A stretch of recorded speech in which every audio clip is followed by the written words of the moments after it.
They don't wait for the lie, they feel it forming. Before the words even come out, something shifts, a hesitation, a change in tone, a break in natural flow. It's subtle, almost invisible. But for an INFJ, that small disruption is enough to signal that what's coming isn't fully real. What most people don't realize is that this isn't about mind reading. It's pattern recognition happening in real time. INFJs pick up on inconsistencies between emotion, behavior, and intention before they turn into actual statements. By the time the lie is spoken, they've already sensed the misalignment. In this video, we're breaking down how INFJs can sense a lie before it's spoken, and the exact signals they detect before the words even exist. The micro shifts, the emotional cues, and the patterns that reveal more than the truth itself. If you've ever felt like something was off before you could explain why, stay until the end. And subscribe to Brainy Quiet Mind for more insights into the signals most people miss. They notice hesitation before the person commits to speaking, hesitation detected. Commitment delayed. Signal before words. There is a moment when you're about to speak, and you pause just slightly longer than usual. Not enough to draw attention, not enough to feel obvious, just a fraction of a second where something holds you back. Most people don't register it. The INFJ does. This hesitation doesn't come from nowhere. It appears in the space between intention and expression. The thought is formed, but something interrupts before it becomes words, a quick recalculation, a silent adjustment, a decision about what to say and what to avoid. And that interruption creates a break in the natural flow. The INFJ doesn't hear it, they feel it. From the outside, the conversation continues normally. You speak, your words sound complete, your tone remains controlled. Nothing about what you say feels out of place. But internally, the INFJ is no longer focused on the words themselves. They are focused on the moment before the words existed, the hesitation that signaled a shift. What makes this powerful is that hesitation happens before control fully takes over. Once the words are spoken, they can be shaped, adjusted, managed. But the pause before them is harder to control. It reveals that something needed to be processed before being expressed, something that didn't flow naturally. Over time, this becomes a consistent signal. The INFJ doesn't rely on what is said after the hesitation. They recognize that the pause itself carries meaning. It indicates that the response is not immediate, not fully aligned with the first impulse.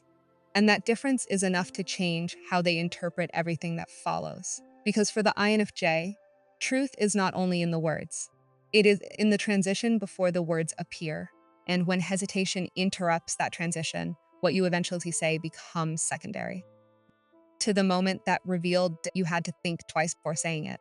They detect a sudden shift in baseline tone or rhythm baseline set. Shift detected, rhythm broken. There is a moment when you're speaking normally, and then something changes. Not the words themselves, but how they arrive.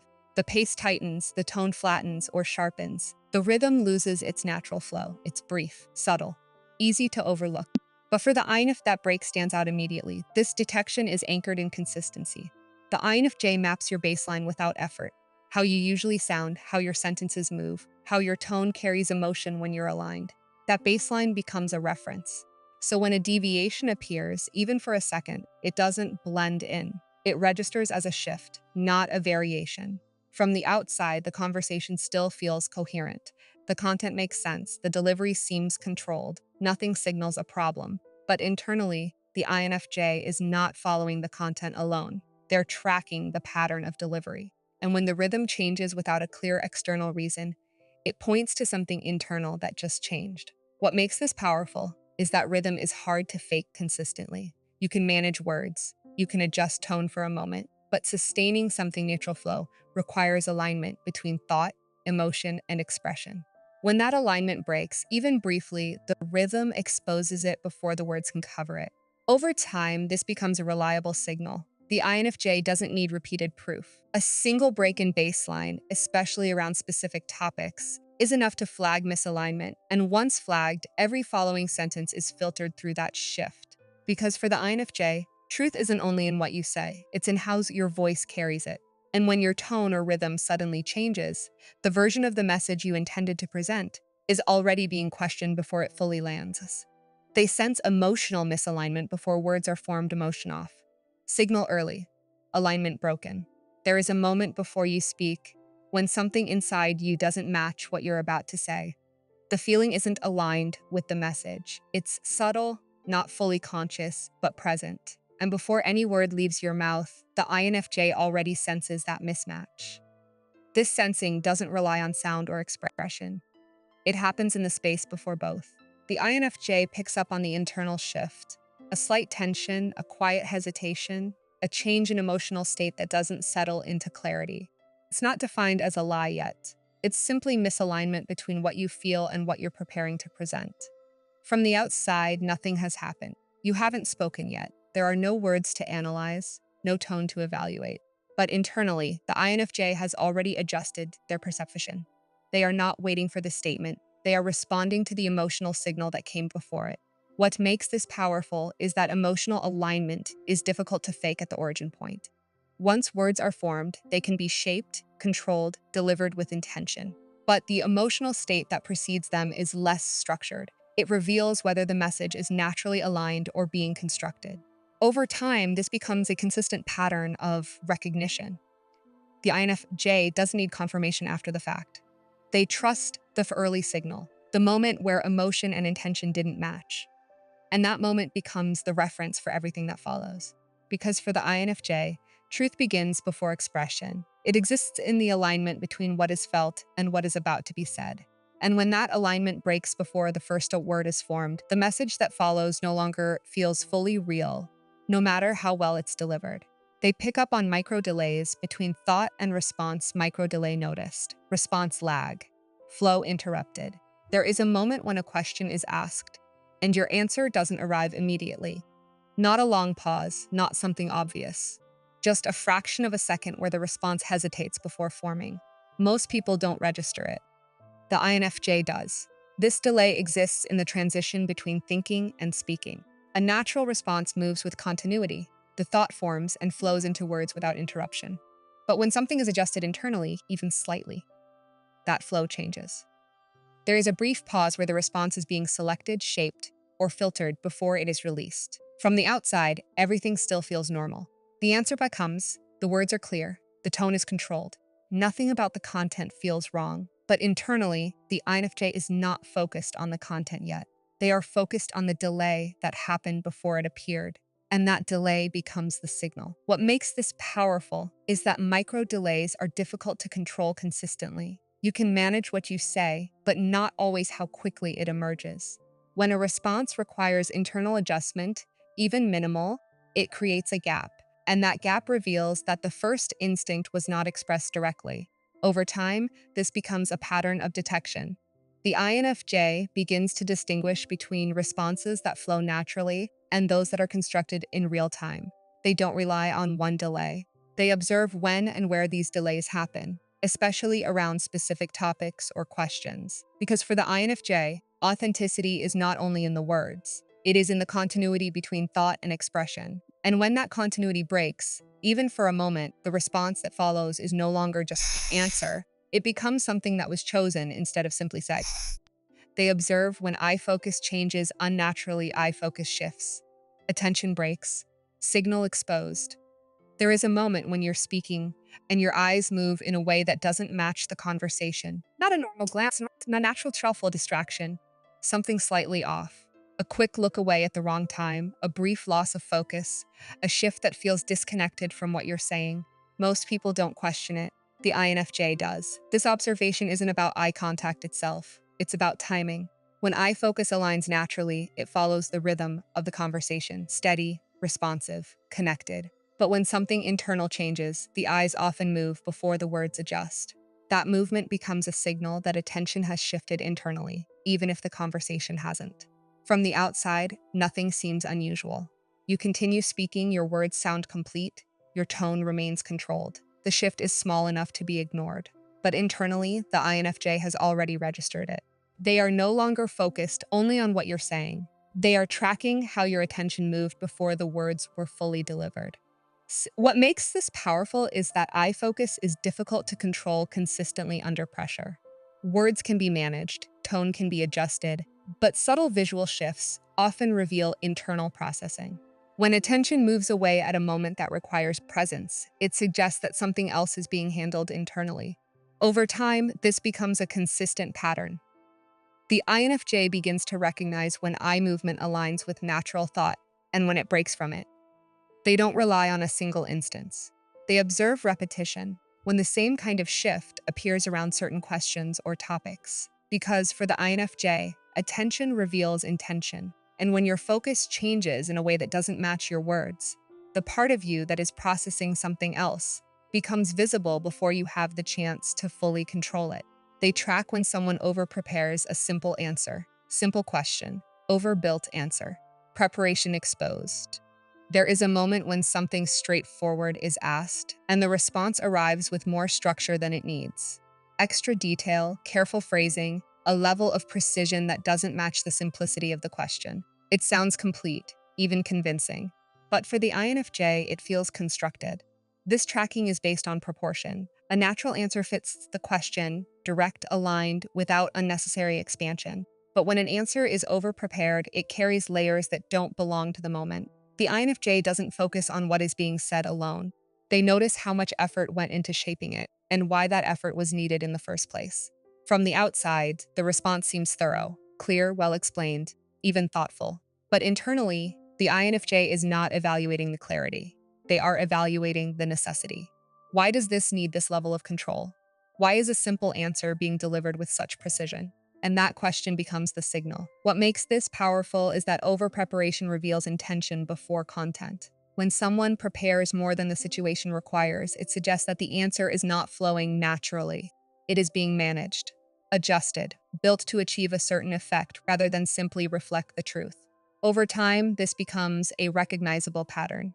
The INFJ learns to distinguish between answers that emerge naturally and those that are assembled in real time. They don't rely on one instance. They observe when this over-preparation appears repeatedly, especially around certain topics. Because for the INFJ, authenticity is not measured by how complete an answer sounds. It is measured by how naturally it fits the moment.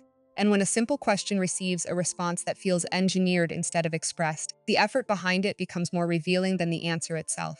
They feel tension building before it's verbally expressed, tension rising, pressure forming, signal before speech. There is a moment when nothing has been said yet, but something is already changing. The conversation continues, the tone sounds normal, the words are still controlled. But beneath that, there's a subtle buildup, a quiet pressure that hasn't reached the surface. And the INFJ feels it immediately. This feeling doesn't come from what is spoken. It comes from what is about to be spoken. The INFJ senses the shift in internal state before it becomes external expression. A slight tightening in the rhythm, a change in presence, a moment where the flow feels less natural. It's not defined yet, not clear, not verbal, but it's there. From the outside, everything appears stable. There is no visible conflict, no raised tone, no obvious discomfort. The moment feels neutral. But internally, the INFJ is no longer responding to the surface of the interaction. They are responding to the pressure building underneath it. What makes this powerful is timing. Most people recognize tension after it is expressed, when the words become sharp, when the tone changes, when the emotion is visible. The INFJ recognizes it before that point. They detect the shift in state before it turns into language. Over time, this becomes a pattern of early awareness. The INFJ doesn't wait for the conversation to reveal the tension. They adjust as soon as they feel it forming. And because of that, they are often already aware of what is coming before it arrives. Because for the INFJ, emotion is not defined by what is said. It is defined by how it builds.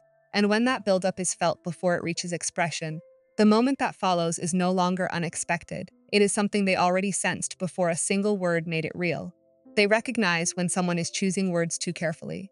Careful wording, filter active, message constructed. There is a moment when you're speaking, and every word sounds slightly too precise. Not natural, not flowing, but selected. Each sentence feels adjusted before it lands, as if it passed through a filter before being spoken. It's subtle, but the INFJ notices immediately. This recognition isn't about vocabulary, it's about process. A natural response moves with continuity. Thought becomes language without interruption. But when someone is choosing words too carefully, the flow changes. There are micropauses between phrases, slight corrections mid-sentence, a rhythm that feels managed instead of organic, and that management becomes the signal. From the outside, the response appears thoughtful, controlled, even intelligent. Nothing seems wrong. The words make sense, the structure is clear. But internally, the INFJ is not focused on the clarity. They are focused on the effort behind it. Why is this being shaped so precisely? What is being avoided or adjusted before it reaches expression? What makes this powerful is that careful wording reveals intention. It shows that the first version of the thought is not being expressed directly. Something is being edited, not just for clarity, but for effect. And that difference separates what is natural from what is constructed. Over time, this becomes a consistent pattern. The INFJ learns to distinguish between responses that emerge naturally and those that are filtered before being delivered. They observe when this careful selection appears, especially around specific topics or questions. Because for the INFJ, authenticity is not defined by how well something is said. It is defined by how directly it moves from thought to expression. And when every word is chosen with precision, beyond what the moment requires, the message is no longer just communication. It becomes something intentionally shaped before it was allowed to be heard. They connect the moment to past patterns of dishonesty, current signal. Past pattern, instant linkage. There is a moment when something small happens and it doesn't feel isolated. A pause, a tone shift, a carefully shaped answer. On its own, it could mean nothing. But for the INFJ, it doesn't stay alone. It connects immediately to something they've seen before. Not necessarily the same situation, but the same structure. This connection is not emotional reaction, it is pattern recognition. The INFJ stores how dishonesty feels, not just what it looks like. The rhythm of it, the hesitation before it, the way it unfolds in conversation. And when a similar structure appears again, even in a different context, it aligns. The present moment becomes a continuation, not a separate event. From the outside, the interaction seems normal. The words make sense, the explanation sounds complete. The situation doesn't appear serious. But internally, the INFJ is not evaluating the moment on its own. They are comparing it to a pattern that already exists. And that comparison changes how everything is interpreted. What makes this powerful is that patterns carry more weight than isolated behavior. One moment can be explained. Two can be questioned. But when a structure repeats, it becomes consistent. The INFJ doesn't need direct proof in every instance. The alignment with past patterns is enough to create clarity. Over time, this becomes a stable framework. The INFJ doesn't rely on what is being said in the present alone. They rely on whether it fits a pattern they have already identified. And when it does, the meaning is already shaped before the explanation finishes. Because for the INFJ, truth is not built from single moments. It is built from continuity. And when the present mirrors a past pattern of dishonesty, what you say now doesn't stand on its own. It becomes part of something they have already understood. They sense intention first. The words come second, intention detected. Words follow. Signal precedes language. There is a moment before you speak when the outcome you want is already set. Not the exact sentence, not the exact phrasing, but the direction. What you're trying to achieve, what you're trying to protect, what you're trying to avoid. And before any word is formed, the INFJ picks up on that direction. This sensing happens at the origin point. Before language organizes the message, intention shapes it. The INFJ doesn't wait for the structure of the sentence. First, they register the internal shift that comes before it, the decision behind the words. Is this meant to clarify, to hide, to redirect, to control how it will be received? That layer appears first, and it defines everything that follows. From the outside, the conversation feels normal. You speak, your words are clear, your explanation sounds complete. But internally, the INFJ is not focused on the surface of what you said. They are comparing it to the intention they already sensed. And when the two don't align, the words lose their weight. What makes this powerful is that intention cannot be fully disguised by language. Words can be adjusted, refined, delivered with precision, but they are still shaped by the intention behind them. And when that intention is detected early, the message is already understood before it is fully expressed. Over time, this becomes a consistent pattern of perception. The INFJ doesn't rely on analyzing every sentence. They focus on the direction behind it. And once that direction is clear, the words become confirmation, not discovery. Because for the INFJ, communication does not begin with language. It begins with intention. And when intention is sensed before words are formed, what you say becomes secondary to what you've already revealed before you even started speaking. They don't catch the lie at the end, they feel it before it even begins. Not because they're searching for it, but because they're paying attention to the signals that come before words. the hesitation, the shift, the intention that shapes everything you're about to say. And once they sense that, the message is already understood differently. If you've ever felt like someone knew something was off before you even finished your sentence, now you understand why. Let me know in the comments which of these signs you've noticed in real life. And if you want to sharpen this level of perception without second-guessing yourself, subscribe to Brainy Quiet Mind, where awareness becomes precision.